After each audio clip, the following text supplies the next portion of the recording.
ఈరోజు బలహీన వర్గాలకు సంబంధించి ఒక లెక్క తేలాలి. వాళ్ళ జనాభా ఎంత ఉన్నదో ఆ జనాభాను లెక్కించి అన్ని రకాలుగా విద్య, ఉద్యోగ, ఉపాధి, నిధుల కేటాయింపు నుంచి మొదలు పెడితే అన్ని విషయాలలో వాళ్ళకు ఒక సామాజిక న్యాయం చేయాలి అని బీసీ సంఘాలు డిమాండ్ చేయకంటే ముందే రాహుల్ గాంధీ గారే ఒక నాయకుడిగా నిర్ణయం తీసుకొని వారు చెప్పడం జరిగింది. తెలంగాణ రాష్ట్రంలో మిత్రుడు శ్రీహరి గారు ఇక్కడనే ఉన్నారు. వారి నియోజకవర్గంలో కర్ణాటక రాష్ట్రం నుంచి మహబూబ్ నగర్ జిల్లా మక్తల్ కృష్ణానదిని దాటుకుంటూ మొట్టమొదట వారు అక్కడ ఉదయించే సూర్యుడిలాగా తెలంగాణ రాష్ట్రంలోకి అడుగుపెట్టిన పాదయాత్రలు దాదాపుగా 24-25 రోజులు ఈ తెలంగాణ రాష్ట్రంలో పాదయాత్ర చేస్తూ నిజామాబాద్ జిల్లా జుక్కల్ నుంచి మహారాష్ట్రలోకి వారు ప్రవేశించడం జరిగింది.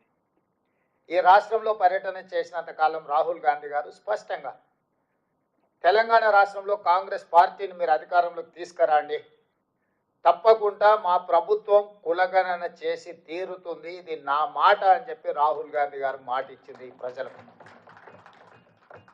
గాంధీ కుటుంబం మాట ఇస్తే ఏ త్యాగానికైనా సిద్ధమవుతుంది, కానీ మాట తప్పదు అని శ్రీమతి సోనియా గాంధీ గారు తెలంగాణ ప్రజలకు తెలంగాణ రాష్ట్రం ఇస్తా అని మాట ఇచ్చి రాజకీయంగా ఎన్నో ఒడిదుడుకులను ఎదుర్కొని తెలంగాణ రాష్ట్రాన్ని వారు ఇవ్వడం జరిగింది.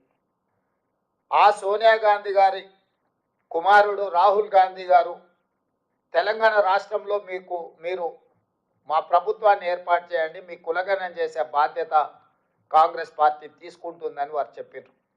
దాంతో తెలంగాణ రాష్ట్రంలో ఉన్న బలహీన వర్గాలందరూ కూడా ఒక అడుగు ముందుకేసి స్వతంత్రం వచ్చినప్పటి నుంచి ఈ రోజు వరకు నాయకులు వచ్చిర్రు పోయిర్రు, కానీ మేము ఎంతమంది ఉన్నామో లెక్క తేల్చలేదు. ఈరోజు రాహుల్ గాంధీ గారు మాట ఇస్తున్నారు, మనం ఒక అవకాశం కాంగ్రెస్ పార్టీకి ఇచ్చి ఈరోజు మన లెక్కలు తేల్చుకుందామని చెప్పి ముందుకు వచ్చి కాంగ్రెస్ ప్రభుత్వాన్ని ఏర్పాటు చేశారు. మరి ఆ బాధ్యతతో ఆ ఆలోచనతో ఉన్న రాహుల్ గాంధీ గారు, కాంగ్రెస్ పార్టీ శ్రీ మల్లికార్జున్ ఖర్గే గారు నన్ను తెలంగాణ రాష్ట్ర ముఖ్యమంత్రిగా వారు పార్టీ నిర్ణయం మేరకు శాసనసభ్యులు అందరు కలిసి నాకు ఒక అవకాశం ఇచ్చారు. నేను ఇప్పుడు ఈ సమావేశంలో పాల్గొన్న పెద్దలందరూ, మంత్రులు, పిసిసి అధ్యక్షుడు, మాజీ పిసిసి అధ్యక్షులు, రాజ్యసభ సభ్యులు, అదేవిధంగా ఎంపీలు, ఎమ్మెల్సీలు, ఎమ్మెల్యేలు, కార్పొరేషన్ చైర్మన్లు, జిల్లా పార్టీ అధ్యక్షులు, ముఖ్యమైన మిత్రులందరూ ఈ సమావేశంలో ఉన్నారు. మన అధికారంలో రావడానికి అహర్నిశలు కృషి చేసిన వాళ్ళందరూ ఈ సమావేశంలో ఉన్నారు.